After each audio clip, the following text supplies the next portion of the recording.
اعوذ باللہ من الشیطان الرجیم بسم اللہ الرحمن الرحیم افمن یعلم بلا کیا وہ شخص جو جانتا ہو انما انزل الیک من ربک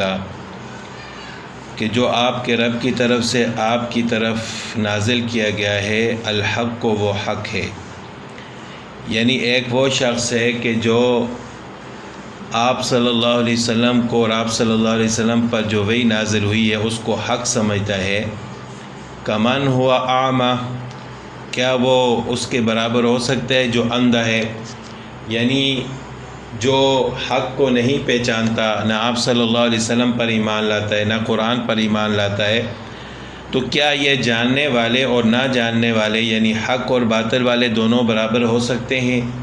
انما یتذکر اولو الالباب، بے شک نصیحت تو وہی حاصل کرتے ہیں جو عقل والے ہیں۔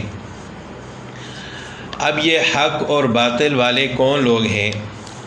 تو آگے اللہ تعالیٰ نے ان کی صفات بیان فرمائی ہے کہ حق والوں کی کیا صفات ہیں اور باطل والوں کی کیا صفات ہیں۔ تو اللہ تعالیٰ سب سے پہلے حق والوں کی صفات بیان کرتے ہوئے ارشاد فرماتے ہیں کہ الذین یوفون بعہد اللہ،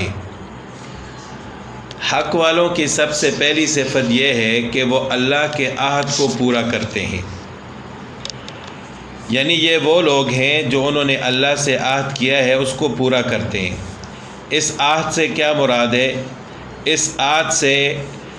وہ پہلا عہد مراد ہے جو عہد ربوبیت ہے، جو ازل میں تمام ارواح کو حاضر کر کے لیا گیا تھا، یعنی اللہ تعالیٰ نے تمام انسانوں کی روحوں کو حاضر کیا جو اس وقت یعنی ازل، ابھی تو کوئی بھی پیدا نہیں ہوا تھا، تو تمام انسانوں کی روحوں کو اللہ تعالیٰ نے حاضر کر کے ان سے پوچھا الستو بربکم، یہ دوسری جگہ پر قرآن کریم میں یہ الفاظ مذکور ہیں، الستو بربکم، کیا میں تمہارا رب نہیں ہوں؟ تو سب نے کہا کہ بلا، کیوں نہیں، یعنی سب نے یہ عہد کیا اللہ تعالیٰ سے کہ ہم آپ کو اپنا رب مانتے ہیں۔ تو جو لوگ حق والے ہیں ان کی سب سے پہلی صفت یہ ہے کہ وہ اللہ کے اس عہد کو پورا کرتے ہیں، یعنی اللہ تعالیٰ کو ہی اپنا رب مانتے ہیں۔ ولا ينقضون المیثاق، دوسری صفت حق والوں کی یہ ہے کہ وہ کسی عہد کو توڑتے نہیں ہیں۔ اس سے یہ عہد بھی مراد ہو سکتا ہے جو ابھی گزرا تھا، یا وہ عہد جو رسول اللہ صلی اللہ علیہ وسلم نے اپنی امت سے لیا تھا، صحابہ کرام سے لیا تھا، یعنی آپ صلی اللہ علیہ وسلم نے کئی موقعوں پر صحابہ کرام سے عہد لیا تھا کہ آپ یہ گناہ نہیں کرو گے۔ ابو داؤد شریف کی روایت ہے، حضرت عوف بن مالک رضی اللہ تعالیٰ عنہ سے روایت ہے کہ رسول کریم صلی اللہ علیہ وسلم نے صحابہ کرام سے اس پر عہد اور بیعت دی تھی کہ اللہ تعالیٰ کے ساتھ کسی کو شریک نہ کریں، اور 5 وقت کی نماز کی پابندی کریں گے، اور اپنے امراء کی اطاعت کریں گے، اور کسی انسان سے کسی چیز کا سوال نہ کریں گے۔ تو یہ بھی عہد میں شامل تھا کہ ہم کسی انسان سے کوئی سوال نہیں کریں گے۔ تو جو لوگ اس عہد میں شریک تھے ان کی یہ حالت تھی، وہ عہد کی اتنی پابندی کرتے تھے کہ اگر گھوڑے پر سواری کے وقت ان کے ہاتھ سے کوئی چیز گر جاتی تو وہ کسی سے سوال نہیں کرتے تھے بلکہ خود گھوڑے سے اتر کر وہ چیز اٹھا لیتے تھے۔ تو اتنی عہد کی پابندی تھی صحابہ کرام کے اندر۔ تو دوسری صفت کہ ولا ینقضون المیثاق، عہد کو توڑتے نہیں ہیں، یعنی عہد جو اللہ تعالیٰ کے ساتھ کیا یا رسول اللہ صلی اللہ علیہ وسلم کے ساتھ، یا اسی طرح عام انسان ایک دوسرے کے ساتھ جو عہد کرتے ہیں اس کو بھی نہ توڑنے والے وہ حق والے ہیں۔ والذین یصلون ما امر اللہ بہ ان یوصل، حق والوں کی فرما برداروں کی تیسری صفت یہ ہے کہ وہ لوگ یصلون ما امر اللہ بہ، اس کو جوڑتے ہیں جس کے جوڑنے کا اللہ تعالیٰ نے حکم دیا ہے۔ اس کی مشہور تفسیر تو یہی ہے کہ رشتہ داری کے تعلقات کو قائم رکھنا، جس طرح حدیث میں آپ صلی اللہ علیہ وسلم کا ارشاد ہے کہ سل من قطعک، جو آپ کے ساتھ تعلق توڑے اس کے ساتھ تعلق جوڑو، یعنی رشتہ داروں کے ساتھ اچھا سلوک کرو اگرچہ وہ آپ کے ساتھ اچھا سلوک نہ کریں۔ تو اللہ تعالیٰ نے اس کی بہت زیادہ تاکید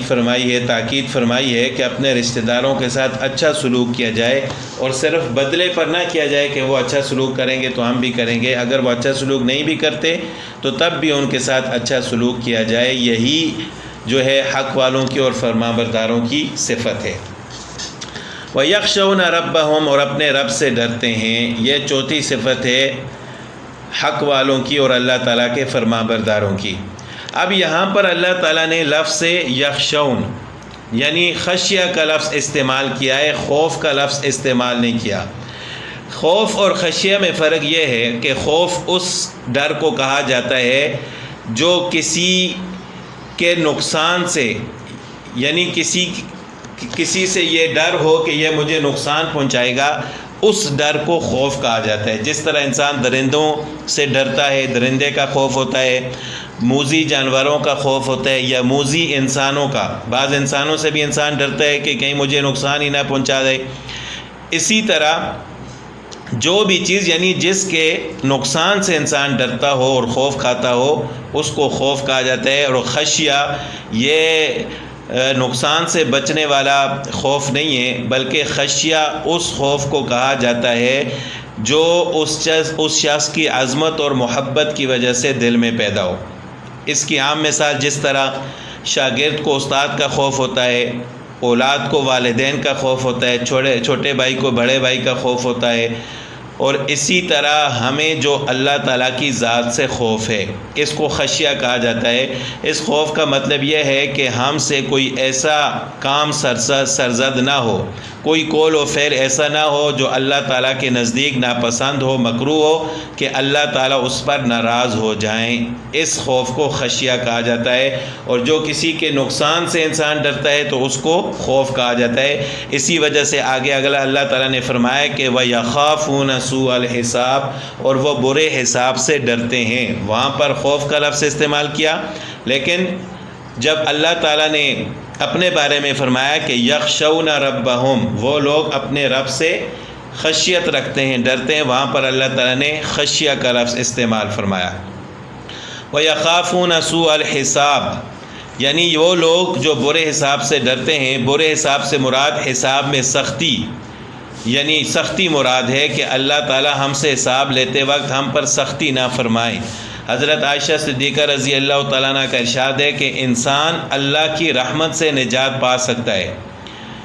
اپنے اعمال کے حساب سے انسان کبھی بھی نہیں بچ سکتا، کیونکہ اگر اللہ تعالیٰ پورا حساب ذرے ذرے کا حساب لیں تو پھر کوئی بھی انسان ایسا نہیں ہے جو اللہ کے عذاب سے بچ سکے، کیونکہ ہر انسان کمزور ہے، گناہ گار ہے، خطا کار ہے، کوئی نہ کوئی گناہ انسان سے ہو ہی جاتا ہے۔ تو انسان اگر اپنے اعمال پر بھروسہ کرے گا تو وہ کبھی بھی نہیں بچ سکے گا۔ ہمیشہ انسان کو اللہ کی رحمت پر بھروسہ کرنا چاہیے، اللہ تعالیٰ اپنی رحمت سے ہی انسان کو کامیاب فرمائیں گے، جنت میں داخل فرمائیں گے۔ والذین صبروا ابتغاء وجہ ربہم، چھٹی صفت ایمان والوں کی، اللہ تعالیٰ کے فرمانبرداروں کی، حق والوں کی یہ ہے کہ وہ صبر کرتے ہیں ابتغاء وجہ ربہم، اللہ کی رضا جوئی کے لیے، خالص اللہ تعالیٰ کے لیے وہ صبر کرتے ہیں۔ صبر کا معنی ہے رکنا، یعنی انسان ہر اس کام سے رکے جو اللہ تعالیٰ کے ہاں ناپسند ہو۔ صبر کی عام طور پر 3 قسمیں بیان کی جاتی ہیں۔ ایک صبر وہ ہے جو انسان تکالیف اور مصیبت پر کرتا ہے، اور ایک صبر وہ ہے جو انسان نیکیوں پر کرتا ہے، یعنی بعض اوقات نیکی کرنے کا اس کا دل نہیں کرتا، یا نیکی کرنا بہت مشکل ہوتی ہے، جس طرح سردیوں کے موسم میں وضو کرنا، یا گرمیوں کے موسم میں روزہ رکھنا، یا اسی طرح انسان کو بہت زیادہ مال کے ساتھ محبت ہوتی ہے، زکوٰۃ دینا اس کے لیے مشکل ہوتا ہے، تو ایسے موقعوں پر وہ صبر کر کے نیکی کرتا ہے۔ تو یہ بھی ایک صبر ہے، اس کو صبر علی الطاعہ کہا جاتا ہے، یعنی نیکیوں پر صبر کرنا۔ اور تیسرا ہے صبر عن المعصیہ، گناہوں سے بچنے پر صبر کرنا، کہ انسان کا دل کرتا ہے میں یہ گناہ کر دوں، اور اس کے گناہ کرنے کے سارے اسباب بھی موجود ہیں، کوئی اس کو روکنے والا بھی نہیں ہے، لیکن پھر بھی انسان اللہ کے ڈر سے، خشیت سے رک جاتا ہے، تو یہ بھی صبر کی ایک قسم ہے۔ تو بہرحال جو لوگ اللہ کی رضا کے لیے صبر کرتے ہیں تو اللہ وہ بھی حق والوں کی صفت ہے۔ اور صرف صبر کرنا مطلقاً اس کی کوئی فضیلت نہیں ہے، یعنی صبر ایسے اوقات میں کرنا کہ جس وقت صبر کرنے کا حکم ہے۔ اب مثال کے طور پر ایک آدمی کسی کے گھر چوری کرنے کے لیے جاتا ہے اور وہاں پر وہ چوری نہیں کر سکتا، اس کو موقع نہیں ملتا، تو اب وہ کہے کہ دیکھیں میں نے تو صبر کی اور چوری کی، تو یہ اگرچہ وہ چوری سے رک گیا لیکن یہ رکنا اس کے لیے یہ صبر نہیں ہوگا۔ اسی طرح جب انسان کو کوئی مصیبت پہنچتی ہے تو پہلے دن جب مصیبت کوئی تکلیف آتی ہے تو اس پر بہت زیادہ دکھ ہوتا ہے، لیکن یہ دکھ آہستہ آہستہ ختم ہو جاتا ہے۔ جیسے مثال کے طور پر اللہ نہ کرے کوئی شخص فوت ہو گیا، قریبی رشتہ دار، تو اس کے فوتگی پر دکھ تو بہت زیادہ ہوتا ہے، اب آہستہ آہستہ وہ دکھ ختم ہوتا جاتا ہے۔ ایک وقت ایسا آتا ہے کہ دکھ بالکل ختم ہو جاتا ہے، اب اس وقت کوئی کہے کہ دیکھو میں نے تو صبر کر لیا، تو وہ صبر نہیں ہے جس کا حکم اللہ تعالیٰ نے دیا ہے۔ حدیث میں آتا ہے کہ الصبر عند الصدمۃ الاولی، اصل صبر وہ ہے جو پہلے صدمہ پر ہو، یعنی پہلے دن جب کسی کو تکلیف اور مصیبت پہنچے، جب اس کا صدمہ حد درجے کا ہو، اس وقت وہ تکلیف کو برداشت کرے، اللہ تعالیٰ پر گلہ شکوہ نہ کرے اور اسی طرح آوزاری نہ کرے، بلکہ صبر کرے اور خاموش ہو جائے اور اللہ تعالیٰ کی ذات پر توکل اور بھروسہ کرے، تو اصل صبر وہ ہے۔ اس کے بعد اللہ تعالیٰ نے ارشاد فرمایا کہ والذین صبروا ابتغاء وجہ ربہم واقاموا الصلاۃ، اور نماز قائم کی، یعنی قائم کرنے کا مطلب یہ ہے کہ جس طرح نماز پڑھنے کا حق ہے، آداب اور شرائط کے ساتھ، خشوع اور خضوع کے ساتھ وہ نماز ادا کرتے ہیں۔ یہ 7ویں صفت تھی حق والوں کی کہ اقاموا الصلاۃ۔ اور 8ویں صفت وانفقوا مما رزقناہم سرا وعلانیۃ، وہ لوگ جو ہم نے ان کو رزق دیا ہے، مال دیا ہے، اس میں سے اللہ کے راستے میں خرچ کرتے ہیں، پوشیدہ طور پر بھی اور اعلانیہ طور پر بھی۔ جہاں پر ریاکاری کا ڈر ہو تو وہاں پر پوشیدہ طور پر خرچ کرنا افضل ہے، لیکن بعض جگہوں پر علی الاعلان خرچ کرنا بھی افضل ہوتا ہے۔ مثال کے طور پر انسان اس نیت سے علی الاعلان خرچ کرے کہ دوسرے لوگ بھی مجھے دیکھ کر وہ بھی اللہ کے راستے میں خرچ کریں، ان کو بھی ترغیب ملے، تو اس نیت سے اعلیٰ اعلانیہ طور پر خرچ کرنے کا ثواب زیادہ ہے۔ یا جہاں پر انسان کو تہمت کا خدشہ ہو، لوگ یہ کہیں کہ یہ تو زکوٰۃ ادا ہی نہیں کرتا، یہ تو صدقہ فطر دیتا ہی نہیں ہے، تو وہاں پر بھی اعلانیہ طور پر خرچ کرنا چاہیے۔ لیکن جہاں پر ریا اور دکھلاوے کا خدشہ ہو تو وہاں پر پوشیدہ طور پر خرچ کرنا افضل ہے۔ وَيَدْرَؤُونَ بِالْحَسَنَةِ السَّيِّئَةَ، ان حق والوں کی 9ویں صفت یہ ہے کہ وہ برائی کو بلائی سے دور کرتے ہیں، دشمنی کو دوستی سے، ظلم کو عفو و درگزر سے دفع کرتے ہیں، یعنی برائی کے جواب میں برائی سے پیش نہیں آتے۔ اور بعض حضرات نے اس کا یہ معنی بیان فرمایا کہ گناہ کو نیکی سے دور کرتے ہیں، یعنی جب کوئی گناہ سرزد ہوتا ہے تو اس کے بعد نیکی کرتے ہیں، اللہ تعالیٰ ان کے گناہ کو مٹا دیتے ہیں۔ حدیث میں بھی آتا ہے کہ رسول اللہ صلی اللہ علیہ وسلم نے حضرت معاذ رضی اللہ تعالیٰ عنہ کو وصیت فرمائی کہ بدی کے بعد نیکی کر لو، یعنی اگر کوئی گناہ سرزد ہو جائے تو فوراً اس کے بعد کوئی نیک کام کرو، تو وہ نیک کام گناہ کو مٹا دے گا۔ کیونکہ گناہ کرنے کے بعد انسان کے اندر جب ندامت اور شرمندگی پیدا ہوتی ہے تو یہی تو ایمان کی صفت ہے اور یہی حق والوں کی صفت ہے، تو جب وہ فوراً گناہ کرنے کے بعد توبہ کرتے ہیں اور نیک کام کرتے ہیں تو اللہ تعالیٰ ان کے گناہ کو مٹا دیتے ہیں۔ اسی وجہ سے اللہ تعالیٰ نے حق والوں کی صفت بیان فرمائی کہ یدرؤون بالحسنۃ السیئۃ، کہ وہ گناہ اور برائی کو بلائی نیکی کے ذریعے دور فرما دیتے ہیں۔ اولئک لہم عقبی الدار، اب اللہ تعالیٰ یہ 9 صفتیں بیان فرمائیں اور اس کے بعد اس کی جزا اور اس کا بدلہ بیان فرمایا کہ یہ 9 صفات جن لوگوں کے اندر ہوں گی وہ حق والے ہوں گے اور ان کو اللہ تعالیٰ کی طرف سے کیا انعام ملے گا؟ اولئک لہم عقبی الدار، ان کے لیے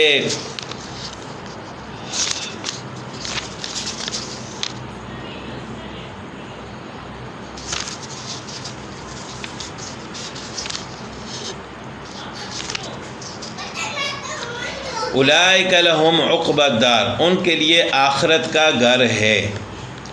آخرت کا گھر، دار سے مراد آخرت ہے، یعنی انہی لوگوں کے لیے دار آخرت کی فلاح ہے، قیامت کے دن وہی لوگ کامیاب ہوں گے۔ اور بعض نے یہ بھی کہا کہ دار سے مراد دنیا ہے، یعنی دنیا میں بھی اللہ تعالیٰ ان کو اچھی زندگی عطا فرمائیں گے، اگرچہ ان پر مشکلات آئیں گی، لیکن ان نیکیوں کا انجام آخرکار بہتر ہی ہوگا۔ تو اللہ تعالیٰ فرماتے ہیں کہ جنات عدن، باغ ہیں ان کے لیے رہنے کے لیے، ہمیشہ رہنے کے لیے، یدخلونہا، وہ ان باغوں میں داخل ہوں گے، ومن صلح، اور جو نیک ہوئے، من آبائہم، ان کے باپ دادوں میں سے، وازواجہم، اور ان کی بیویوں میں سے، یا عورتیں ہیں تو ان کے خاوندوں میں سے، وذریاتہم، اور ان کی اولاد میں، والملائکۃ یدخلون علیہم من کل باب، اور فرشتے آئیں گے ان کے پاس ہر دروازے سے، سلام علیکم، کہیں گے تم پر سلامتی ہو، بما صبرتم، بوجہ تمہارے صبر کرنے کے، فنعم عقبی الدار، بس سو کتنا اچھا گھر ملا، کتنی اچھی عاقبت کا گھر ملا تم کو۔ تو یہ ان 9 صفات والوں کو اللہ تعالیٰ یہ انعام عطا فرمائیں گے کہ آخرت میں ان کے لیے باغات ہوں گے، اور ان کی اولاد میں سے، ان کے آباء و اجداد میں سے، یا ان کی بیوی ہے یا عورت اگر یہ صفات رکھتی ہے تو اس کا شوہر، اللہ تعالیٰ ان کی برکت سے ان کو بھی ان باغوں میں داخل فرمائیں گے، اور فرشتے ان کو سلام کریں گے۔ ان 9 صفات کے بعد آگے اللہ تعالیٰ نے باطل والوں کی صفات بیان فرمائی کہ وہ لوگ جو باطل والے ہیں، جو حق کو مانتے نہیں ہیں، ان کی کیا صفات ہیں؟ والذین ینقضون عہد اللہ، وہ لوگ جو اللہ کے عہد کو توڑتے ہیں۔ اس سے عہد وہی عہد مراد ہے، عہد الستو، جو اللہ تعالیٰ نے ارواح سے لیا تھا ازل میں کہ الستو بربکم، کیا میں تمہارا رب نہیں ہوں؟ تو سب نے کہا تھا کہ بلا، کیوں نہیں؟ تو اس وقت ان کی روحوں نے تو عہد کیا تھا، اقرار کیا تھا، لیکن اب دنیا میں آ کر انہوں نے اللہ کے علاوہ اور کئی رب بنا لیے، من بعد میثاقہ، اس عہد کو پختہ کرنے کے بعد، وَيَقْطَعُونَ مَا أَمَرَ اللَّهُ بِهِ أَن يُوصَلَ، اور جس کو اللہ تعالیٰ نے جوڑنے کا حکم دیا ہے اس کو وہ قطع کرتے ہیں، توڑتے ہیں۔ اس سے یہی ہے کہ رشتہ داری کو اللہ تعالیٰ نے جوڑنے کا حکم دیا ہے لیکن وہ توڑتے ہیں۔ وَيُفْسِدُونَ فِي الْأَرْضِ، اور زمین میں فساد کرتے ہیں۔ أُولَٰئِكَ لَهُمُ اللعنہ، ان لوگوں کے لیے لعنت ہے۔ وَلَهُمْ سُوءُ الدَّارِ، اور ان کے لیے برا گھر ہے۔ لعنت کا مطلب کیا ہوتا ہے کہ اللہ تعالیٰ کی رحمت سے دوری، یعنی قیامت کے دن اللہ تعالیٰ ان کو رحمت کی نگاہ سے نہیں دیکھیں گے اور ان کو برا گھر ملے گا، یعنی جہنم۔ اللہ یبسط الرزق لمن یشاء، اللہ تعالیٰ پھیلا دیتے ہیں، کشادہ کرتے ہیں رزق کو جس کے لیے چاہتے ہیں، ویقدر، اور جس کے لیے چاہتے ہیں تنگ کر دیتے ہیں۔ وفرحوا بالحیات الدنیا، اور وہ خوش ہو گئے، فرفتہ ہو گئے دنیا کی زندگی پر، یعنی دنیا میں اگر اللہ تعالیٰ نے ان کو ڈیل دیے تو وہ خوش ہوتے ہیں، اور ان کو خوش نہیں ہونا چاہیے۔ اللہ تعالیٰ تو جس کو چاہتے ہیں بے حساب رزق دیتے ہیں اور جس کے لیے چاہتے ہیں تنگ کر دیتے ہیں۔ دنیا میں اگر کسی کو نعمتیں ملتی ہیں یا دنیا میں کسی کو ڈیل ملتی ہے اور وہ عیاشی کرتا ہے تو اس کا مطلب نہیں ہے کہ وہ کامیاب ہو گیا۔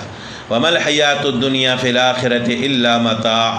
اور دنیا کی زندگی کچھ نہیں آخرت کے آگے، یعنی آخرت کے بدلے میں دنیا کی زندگی کیا ہے؟ الا متاع، مگر حقیر متاع،